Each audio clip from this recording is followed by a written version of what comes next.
Hey everybody, welcome to the Esports Research Report. I'm Steph Orm from Emmanuel College in Boston. And I'm Brian McCauley here in Europe, in Sweden, from the Media Management and Transformation Center in the city of DreamHack, which is Jönköping. And our guest today is from France, and he's 2 weeks away from defending his thesis, and he will get it, of course. But Florian Lefebvre, why don't you tell us a little bit about yourself, and welcome to the show. Yeah, hello everyone. My name is Florian Lefebvre and I'm a PhD student at Paris-Saclay University in France. And I'm working on the analysis of the esports strategies of professional football club. Awesome. So Florian, we always like to start off by asking people to give us their own definition of esports, right? It's like, how would you describe esports to someone who has no idea what it is? Yeah, so I will probably answer by saying that esports is a part of a bigger market that is the video game market and the video game industry. And also, of course, esports is about competitive video game event, like video game competition, sorry. Okay, well, I'm going to ask about your PhD, but first of all, what's your esport of choice? What's your favorite esport game? Oh, my favorite esports game is not really that popular. It's Crash Team Racing, and now it's more Gran Turismo Sports. Gran Turismo, I love it. Yeah, they had real drivers. That's nearly, they had competitions where people became professional drivers in Formula 3, and some of them were successful. Steph, you gotta look that up. Like Igor Fruga, the Brazilian one, for instance. Yeah. Okay, so it's before your time, Steph. You're so much younger than me. Okay, so your PhD was titled "Contribution to the Analysis of Professional Football Club Strategies on the International Market of Esport: A Dynamic Capabilities Approach," which is marketing. Okay, so how would you describe it in very simple terms? Steph's media, I'm marketing, so I understand dynamic capabilities because my students did a thesis on it once. Okay. So how would you describe it in general terms to someone who's not in marketing? Okay, so in general, we can say that dynamic capabilities is used when people or companies, they try to look how they can find some competitive advantages on the market. So that's one basic definition.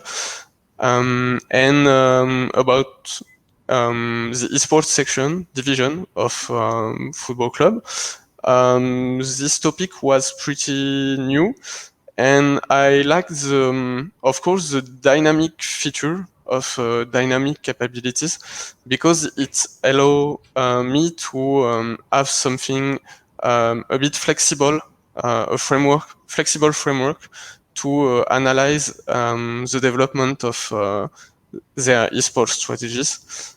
And also, I use the framework of TIS, Sense, Says, Transform, because it's pretty processual. So in just 3 steps, everyone can easily understand how the club can develop their esports division. Like I remember T said on my students, it's like all through the whole thesis. So I've read that name so many times, reviewing and mark. So, I mean, what did you actually do? Because, a lot of people would say, did you go talk to people? What is the process? Because a lot of people would like to do their thesis on things like this. I mean, so just walk us through how it starts and what you did and how you found out stuff. Okay, so how it starts, I was just after my Master 2 degree in sports management and politics. So it was in 2016. I saw a few football clubs around the world that start to have their esports division. So 1 year after Schalke, we have like Paris Saint-Germain, Ajax Amsterdam, AS Roma in Italy. So some pretty renowned clubs that started esports. and maybe nearly about 2025 in September 2016 that I identified, because of course there were a bit more clubs than this, and I wanted at this time to maybe start a PhD, and I was a bit hesitating between continue my master on my master 2 degree topic that was the professionalization of esports player in France, and I thought it could be good idea to change topic for methodological reason, because I saw it was pretty hard to have interview with esports professional player. So I had a few during my master 2 thesis, like a Dota 2 player, a Street Fighter 5 and a FIFA player. But I thought also one reason was most of the football club, they were European football club. So for me, it seemed a bit more easy to contact them because I can contact them a lot in English, and we didn't have a lot of time difference also. Whether while for instance, NBA club, it could be really interesting to focus on this topic, but I thought it will be too difficult for me, and but maybe in the future it could be interesting.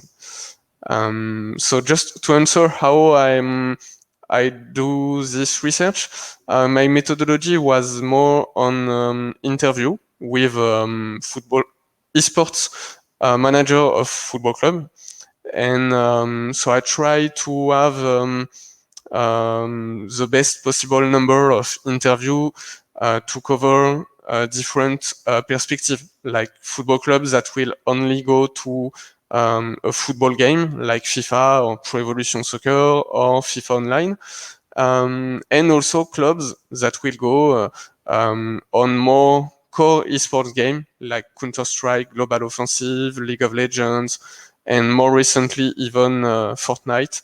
So that was the first idea. The second, it was to have different club in different country. Sorry. So and then I wanted to have clubs that have at least 6 months of history in their esports division. So when you took all those criteria together, and you come back in 2017 when I started the research, there was not a lot of club involved. And when I stopped the interview, so in February 2019, maybe we were at more than 200 or 300 football club, but just about 120 were okay for those criteria. So I've contacted, if I remember, 117 club, and I got 28 research interview. Research interview with 28 club, sorry, in 24 different countries. Very cool. I mean, okay, so let's see, dynamic capabilities. What were the kind of key things you found in simple terms? What were these dynamic capabilities that that you found through these interviews with 24 countries? That's mad. So what did you find out? So in simple terms, I found that there was a bit three steps. Sorry. So sense, says, and transform that can really easily apply to the case of football club esports division, because the first step, so how football clubs sense the esports opportunity, let's say the main result were that some clubs were more trying to imitate the other club strategy. Like, for instance, if they saw that Schalke or PhD started on League of Legends and FIFA, they will just reply to me, oh, those renowned clubs start with those games, so we are a more little club, so we will do like them. So it was one way to enter esports. And also a second way was more to analyze their own market of esport and their own market of football. So it was interesting. I had, for instance, a Finland football club that answered me, yes, those clubs, Schalke and PhD, for instance, are doing pretty well, but we didn't have the budget of those clubs. And in our country, the FPS, for instance, are pretty important. So we will not go just on FIFA. And actually, this club goes on NHL because it was more important than FIFA in their country. So for the first step, if I sum up really quick, it can be this. Then for the second step, I think after football club have identified one or different esport opportunity in their market, that can be their national market or international markets they want to cover thanks to esports. Club usually have two strategic choice to do when they seize the sports opportunity. So the first one is to know if they will work with someone in the industry, esports industry, like if they will work with an esports agency, for instance, or if they wanted to integrate the core aspect of their esports strategy. And actually, it was pretty, let's say, a mix like between those two ideas. So I remember I had 16 clubs that prefer to integrate, and maybe 12, something like that, that wanted to cooperate with esports stakeholder. That can be esports agency, but also esports team. Like if you see the example of AS Roma with Fnatic, for instance, but there are of course many more. And then a second main choice, strategic choice, is about which talents, esports talents, they will hire. And on this topic, it was interesting to see that, of course, the esports skills, video game skills were the most important for at least 3/4 of the club. But it was the same number also for the brand capital of their talents. And more little number, like around 1/4 of the club also wanted to hire players that can help them to win some title that can then bring some kind of legacy into the football club. Because many football clubs didn't win often new trophy. So it's also a way for some club, like for instance the club of Lausanne in Switzerland. It was interesting because they are trying to not be relegated. Sorry. So in esports they can win trophy, but in football it's very hard for them. Then I just say they don't want to be regulated or relegated, just so the both words were fine. Yeah, so I will hop in there because the relegation league system isn't something that's especially common in the US.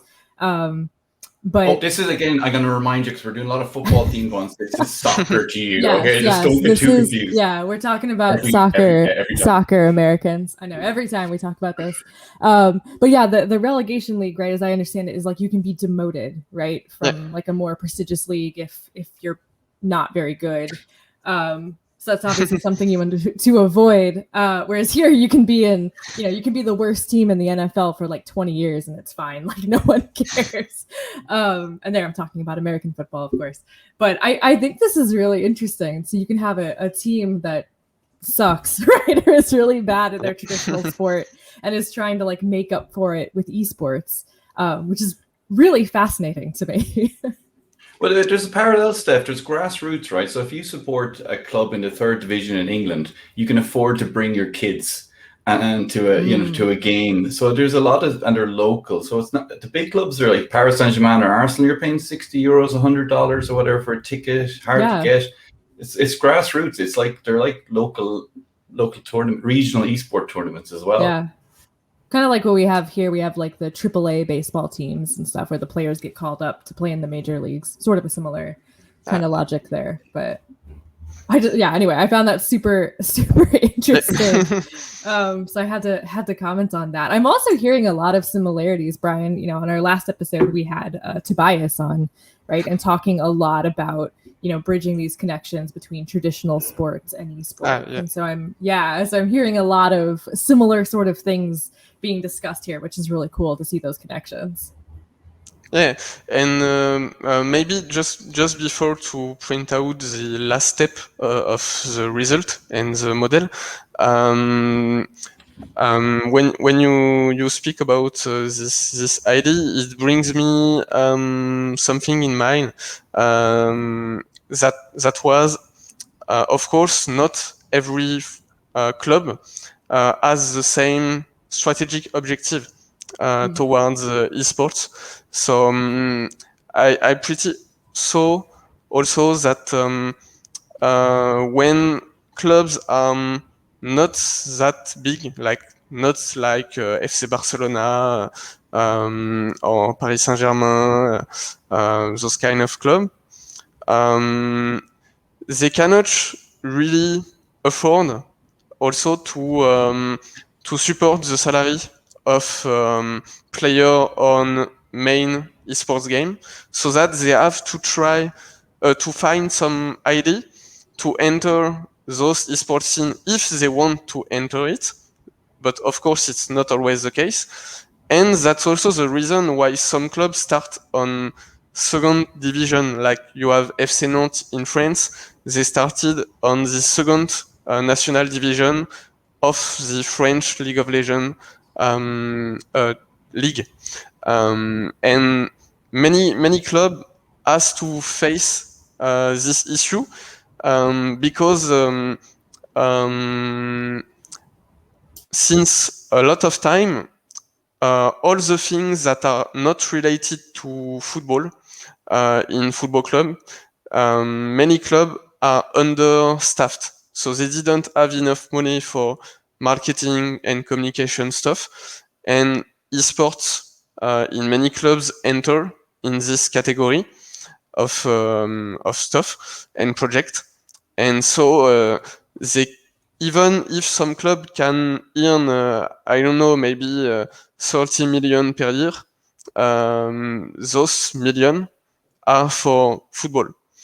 So it was pretty interesting to see that even some big clubs told me they want at least to not lose money.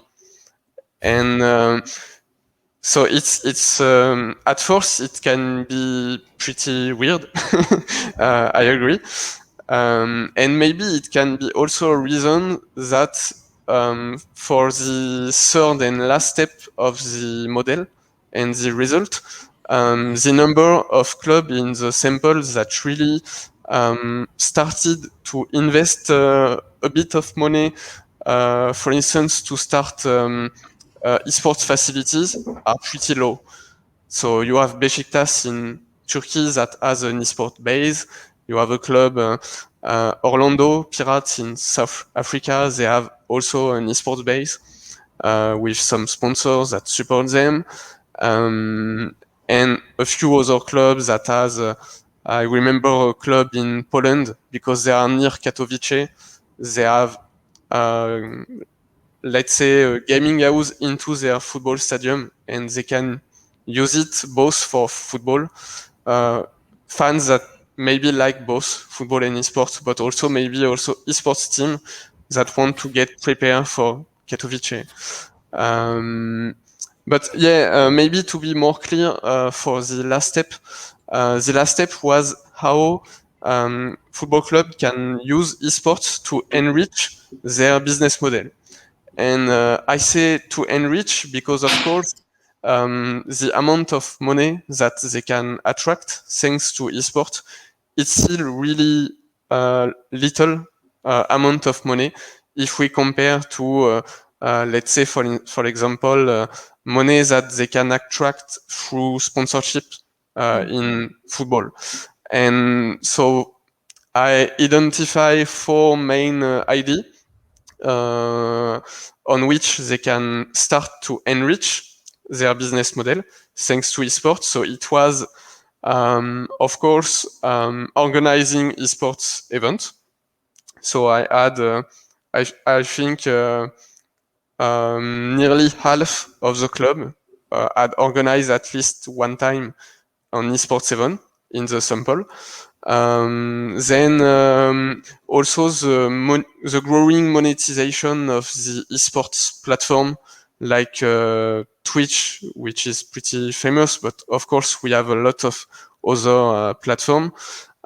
So they try to do a bit of money thanks to this. But it's still very little because many clubs didn't really help their esports talents to develop their audience, or they will say you have to develop your audience and to get some money, but do it alone.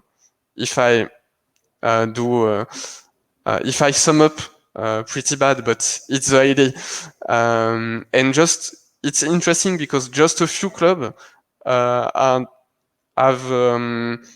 hire at least one people to help their esports player or their esports streamer on this thing. Because sometimes you can be esports player, but you didn't like to talk when you stream and you want to focus on playing. And there are many type of different player and streamer.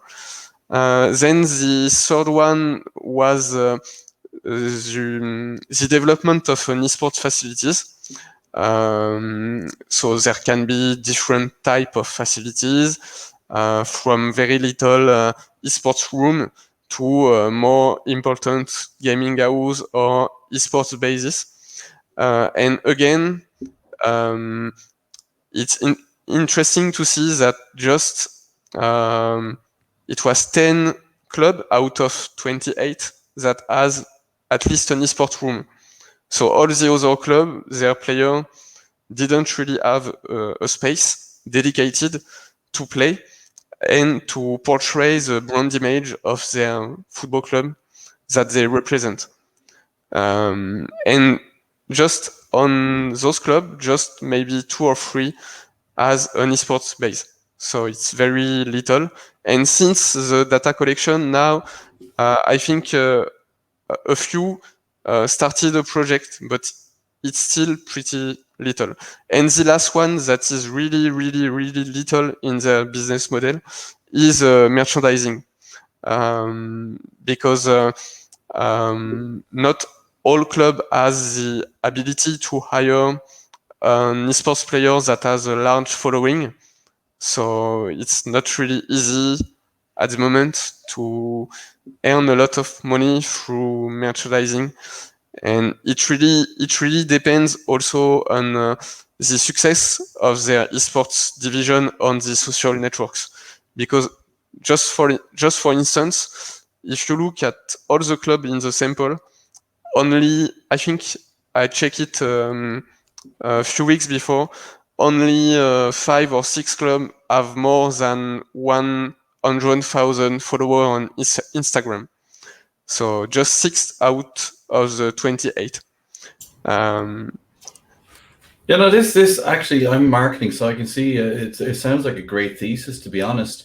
And I love that last bit about the influencer marketing, because if you look at, say, Victoria's Secret, Kendall Jenner and Gigi Hadid, they were in that show when it was popular because they had large Instagram followings. And Sophie Turner from Game of Thrones, she actually said, I think I got this film role because I got such a large Instagram following. From Game of Thrones, and that's what it's all about. So I really think this is it's actually, I'm quite interested. I actually, it's written in French though, isn't it? The thesis. Yeah, we'll have to wait till you publish a paper from it. Yeah, it's written in French, but there is a paper published in English, and so the paper is more about the framework that we apply. So the framework from TIS. And I wanted in the future to write a paper, maybe on practical implication, managerial implication, sorry, or about the competitive advantages that they can have thanks to their esport activities. So it sounds like actually, it's practical. It's very practical. I'm actually going, why is this guy going into academia? He could go manage Paris Saint-Germain's esports football club. So well done. I mean, this PhD sounds fantastic. I mean, this look, it's actually, yeah, it sounds like a really solid thing. So I think in 2 weeks' time, you should be able to defend this, as long as your people critiquing you aren't too old and go, "What's he talking about? What's esports?" Yes, thank you. Steph, you wanted to say something? Yeah. Oh, sorry. I don't know what is happening with my computer. Oh, yeah. All right. So yeah, I mean, maybe just tell us real briefly about this conference paper that you had, Vietnamese League of Legends professional esports teams, resources allocation processes, confront with player transfers, building a preliminary framework through dynamic capabilities. That's like the longest title I've ever seen. Yeah, you didn't even take a breath. Well done. So what is that about, briefly? Okay. So first, I agree the title need to be shortened for the future.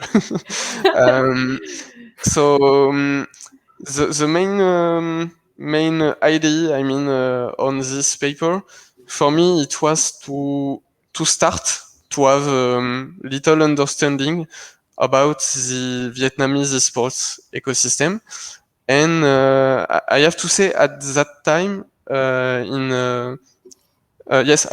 this time, I just was searching for research ID. So that's the reason. If you look at the paper, maybe there's some ideas that can be a little confusing. To do this research, of course, I had to check before the other paper about Vietnam esports and Vietnam gaming culture. So, so of course, I had to read the paper of Brian. That was he's my only citation by somebody else of all my research. Yeah, he's my only fan. So it was interesting for me to have this first paper, and I thought actually there was not a lot of paper on this topic. So I thought maybe it could be something in the future that can be interesting to study, because if you look in Southeast Asia, you didn't some country has still little academic research on esports, and I think in Vietnam it starts to grow little by little. So for me, maybe it's an opportunity. And I was still thinking about methodology, and I thought by learning Vietnamese, it can help me to have more easily the access to people I want to interview, like the director of professional esports team, like Game Esports, Team Flash, for instance, that are pretty famous on League of Legends. So to sum up, this paper is pretty much based on 2 research interviews. So one with Saizon Esports director. So it's a gaming center in Hanoi, and it's one of the first, let's say, big gaming center in Vietnam. So they are here since, I think it was 2009 or 2010. And it was interesting because Saizon director explained me all the different steps in Vietnam culture that he saw in his gaming center. And the second interview was with 2 people from Apota. And Apota, they are doing research report. They are doing report on esports. I think it's 2 years, but every year, but I'm not sure. So it doesn't matter. I saw their report in 2019, and it was really interesting because they have more global vision of the Vietnamese esports ecosystem. And the research interview really helped me to figure out some key issue of the Vietnamese esports ecosystem. So I think it was I think it was the main goal. And so after those So this is a conference paper, right? This is a sort of exploratory study. Yeah, Steph, yeah, I'm going to give you some background on Vietnam. There's 90 million people, 50% of which are under 30. So it's a very, very young nation. They have a lot of smartphones, and they like a lot of mobile esports. So everyone's just on their phone. And in my paper, we looked at games and the gaming culture, and what actually came out in every finding we had was the influence of esports increasingly before he did his. And the thing about it is they were so good at League of Legends that they had to make a Vietnamese league because they were kicking so much ass in the Southeast Asian League. And when I was there, we actually got to visit in Ho Chi Minh City, and I wasn't allowed to tell anyone, but it's been around 3 or 4 years, so I assume it's open by now. But Riot had a stadium for League of Legends in one of the big malls. Is it actually open now? Can I tell people about it, or do I have to edit this out? Because we were told, shh, keep this a secret. I don't know. So we got a backstage visit to the empty stadium, and it was amazing. And the thing that's really cool about Vietnam is the Korean bangs have died off as high-speed internet has taken off and you can game from home.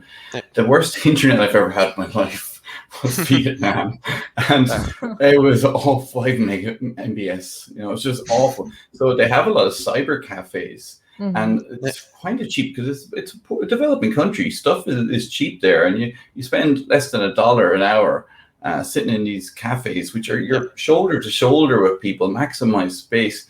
And so they're quite competitive, the Vietnamese. I think America knows something about that, but you know, and France, the Irishman is the only one who can make jokes here. And of course, you know, it was a French colony, and America had its issues with it, or events there, or whatever. I can't remember. But they are a very young, dynamic, mobile country, and it's you know, and it's a collectivist culture as well. So they once they get the hang of it, they're going to be tactics and stuff. They can be very good at communicating and working together, and you know, whereas individualistic countries like America or Australia, there's research to be done on this. You know, do collectivist countries do better esports teams? That's something that's going to come up in the future. I mean, so Florian, what else can you kind of tell us about what you found? What have you kind of have you been to Vietnam since you've done this? Have you managed to go there yet? Maybe because you went for the conference, obviously.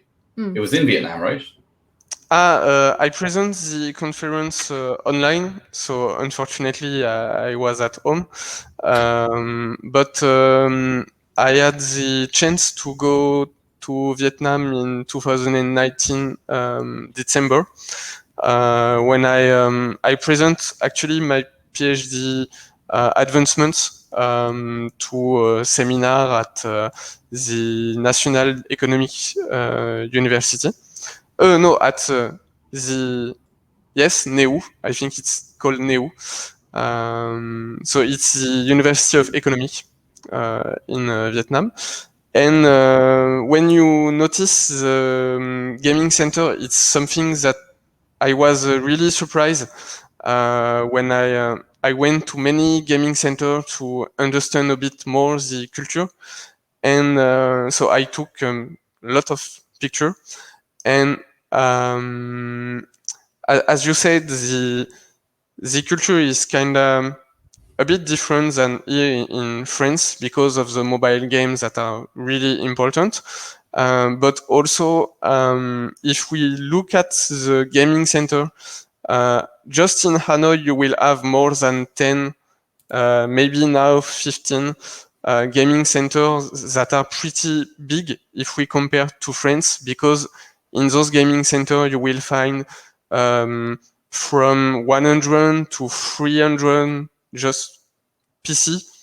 But in France, even if you go to Paris, maybe the biggest gaming center will be, I don't know, maybe 30 PC. We had one 2 years ago that was a bit bigger, but most of the gaming, actually we call them esports bar in France because they are more small and more diverse in terms of games that you can play. I'm not sure with my English, but in France we have more like 50-50 or maybe 80-20 in favor of console game and then PC game. So in many esports bar in France, you will have at least 5 PC to play, for instance, League of Legends, or 5 or 6 PC, and maybe 10 console. And in Vietnam, I was a bit surprised. It's the total opposite. You can have, for instance, if you go to Viking Esports Arena, you will have, I think, about 200 or 300 PC. And then you have also little space with 16 PS4. So maybe now they have PS5. I'm not sure. Someone has them because I don't have one yet. I was going to say, that's where they all are. I should go stand outside the store until they arrive for the next month. You can't even buy them in person here. No. And so we found a thing called localization, Steph. And what happened in Vietnam was that they had the Chinese games coming over before. And Flappy Bird, by the way, is a Vietnamese game. That very famous Mario ripoff thing. The guy deleted the game because he was overwhelmed with despite all the money. So they had the Chinese influence and the Korean influence, and then they had with the esports, I think, as well. The Western influence came in, and then you had the Vietnamese cultural aspects as well, which had some French stuff in there and everything. And we call it globalization. That the culture is a melting pot of various influences. And just Florian, what you were saying about the consoles there, and I was thinking Ireland, Sweden, and I'm going Ireland is console, Sweden is PC, and then Vietnam is mobile. So there's certainly a lot of research opportunities around the idea of the platforms people are competing on, what esports. Because remember, we did the podcast on Africa, and it was all mobile. That's what I was thinking of, And we got to research mobile esports, man. It's a gap. But I was also surprised by something like I saw. I think it was now maybe it's 3 years ago. In Hanoi, they tried to launch an esports gaming center just for mobile, but now it's definitely closed. And when I go to Hanoi, I wanted to see it, but it's closed. So I don't know why, but maybe how does that work though? Everybody you could do that in a garden. Yeah, maybe just people use their smartphones, so they will not go in this type of gaming center. But I think it was really interesting to see that they also have some little gaming center dedicated to other maybe a little part of their gaming culture. Like I know one gaming center is just for Tekken and FIFA, for instance. And depending of the day and the hour where you go, it will be either Tekken or either FIFA. Also, when Brian speak about the globalization, I think I encounter one example. Localization. It's glocalization. It's Glocalization. one letter difference. Sorry, glocalization. I remember in one gaming center, I'm not sure of the name of the gaming center, but when you enter it, you see a table with all the name of the game that you can play, and you will have maybe 80% of the game written in Vietnamese, but many of them are actually Chinese game, because many people just come to play MMORPG also. So it's interesting to see like people coming to play esports game like League of Legends or Counter-Strike, or in Vietnam, PUBG is important now, and PUBG Mobile, but also games that are less esports, like MMO. So I think I speak a lot on this, but I don't want to forget something. But you've got a current collaboration with the University of Economics and Business, which is the Vietnam National University in Hanoi, which is such a good university, has the word university twice. I mean, it's fun. It's funny, but I worked in Vietnamese education, and I spent 5 years there, and it's a great country and lots of lovely people. Very hot. I prefer Sweden. I get to wear a jacket and not sweat. But tell us about this collaboration you have with this double university. Yeah. So we started to connect with Vietnam National University a few months ago. I think 1 or 2 months ago, because they are trying to see how they can implement esports. So maybe in their program, and they try to do analysis on Vietnamese esports market. So at first they contact me, and then, because I want to continue my exploratory research, we began to interact, and there are few research ideas that we would like to cover. So maybe to sum up those ideas. But who are you working with again? I remember Yes, with someone on the Discord. Yeah, it's with Dr. Pham Vu Tang. So it's the main person. Yeah, he's good as well. He's introduced me to a couple of people. He's a smart dude. I like him. Yeah. And so you're working with him, right? And this is you, him, and this university, right? Yeah. Okay, So the first idea, I think it's in the continuation of the exploratory research paper. For instance, maybe with a focus on professional esports team management, I really would like to do this, to see especially how they I get the citations, right? So you're gonna have to cite me all the time. This is my career being built by his work, I wanted to see to say like to analyze how team can improve their sporting and business performances, because in the exploratory research I saw that many teams are doing a lot of human resources changes in a very few amount of time.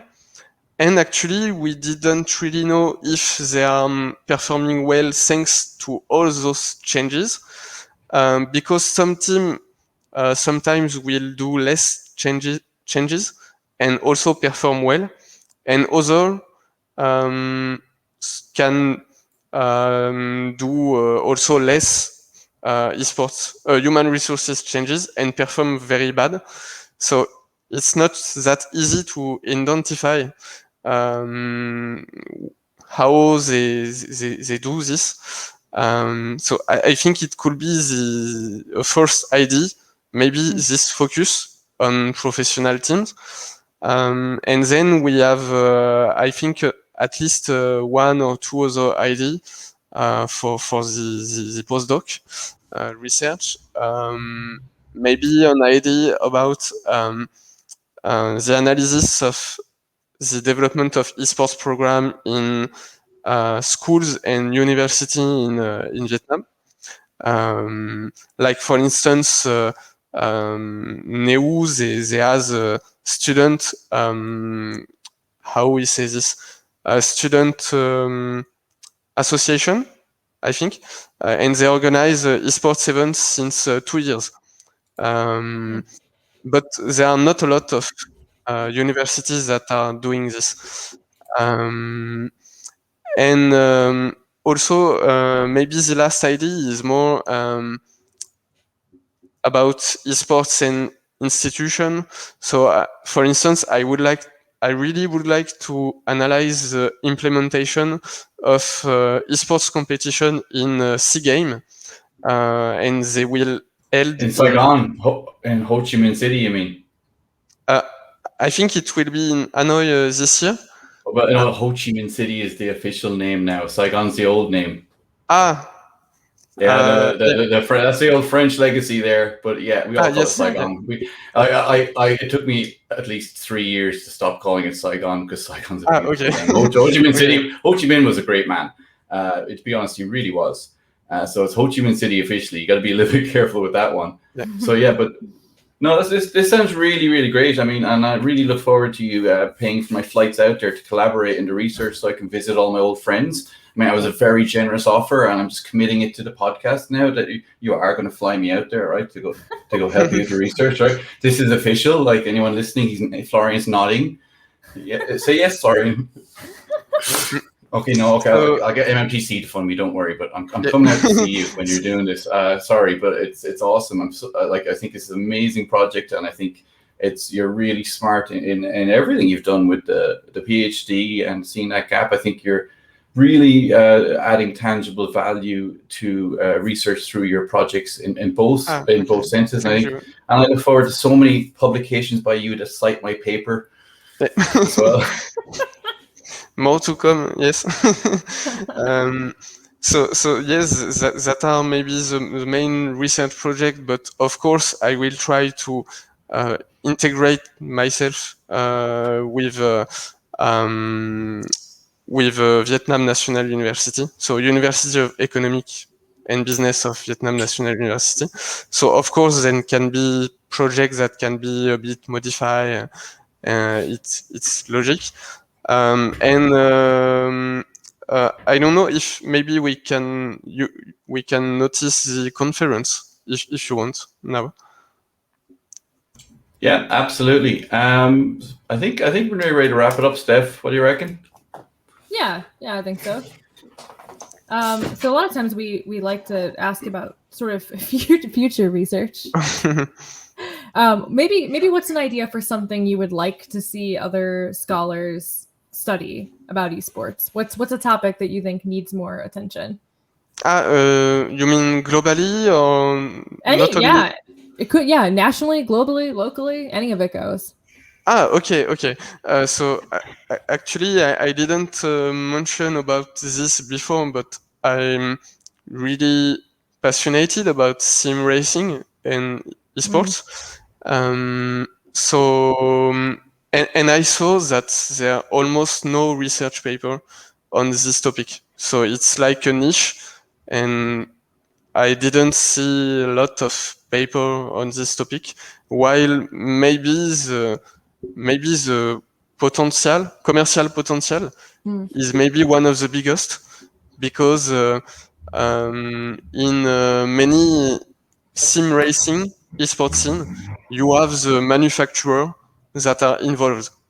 And if you look at also the economic crisis that are facing many car manufacturers around the world, I think they need more esports than esports need them. So I don't know, maybe I'm wrong, but I think it can be really interesting to see how this can evolve, especially now with the COVID. Many people don't use their car, so it depends where you live. But if you live in a big city and you have public transport, you will not really need it. If you live in a country that has less good public transport, you still need car and maybe a scooter or motorbike, whatever. Yeah, I don't think I'll be driving a car in Vietnam, mate. I miss my motorbike and a terror. Well, Florian, that was great. Thanks very much. Cassie, my second cat, came to say hello and everything, and Steph's dog decided to bark. So I think when the animals say it's time to wrap it up in this working from home era, I mean, that was fantastic. So below this video, you will find links to all Florian's work, and of course, a link to my amazing paper that inspired him so much in his future endeavors. Self-promo. So Florian, thank you very much, and we wish you all the best. And I'm so jealous because Vietnam is an amazing place, and I'm so jealous that your PhD seems so much better than mine. No problem. I don't know. Good luck with the defense. Thanks. So maybe do you want the last few words on the conference really fast? Maybe. What conference? With VNU. Oh, do we? Yeah, of course we do. Yeah. So what's this conference? When's this happening? And who's paying for my flights? Yes. So the conference normally it should happen maybe next November or next December, and we would like to organize this maybe annually. So I hope I can be part of this conference when I will stay in Vietnam. And the goal is first to gather all the people that work on esports in Vietnam or that has worked on esports in Vietnam in the past, to have a better picture of the Vietnamese esports ecosystem. I think that's one of the main goals. And also there is a goal second goal is maybe for the student to try to connect students with the industry that wanted to work in esports, because there is not a lot of research that really investigates the outcome of esports program in school and university for the student. And maybe the third goal can be to do national or continental analysis or cross comparison, I'm not sure, of the world between maybe Vietnam and other country or Southeast Asia country and other country. So I think that's... I'm down for that one, man. I love that stuff. I think it's fascinating. So we'll make sure to, when the conference develops more, we'll make sure to write an article. We could have another podcast. We'll host a video. Esport Research Network is more than happy to support you. Any conference which goes for anyone else who's got a serious idea for a conference, we're always happy to help. So Florian, thank you very much. Au revoir. Salut. Yes, thank you very much. Thank you very much, Steph and Brian. Thank you. Action 7,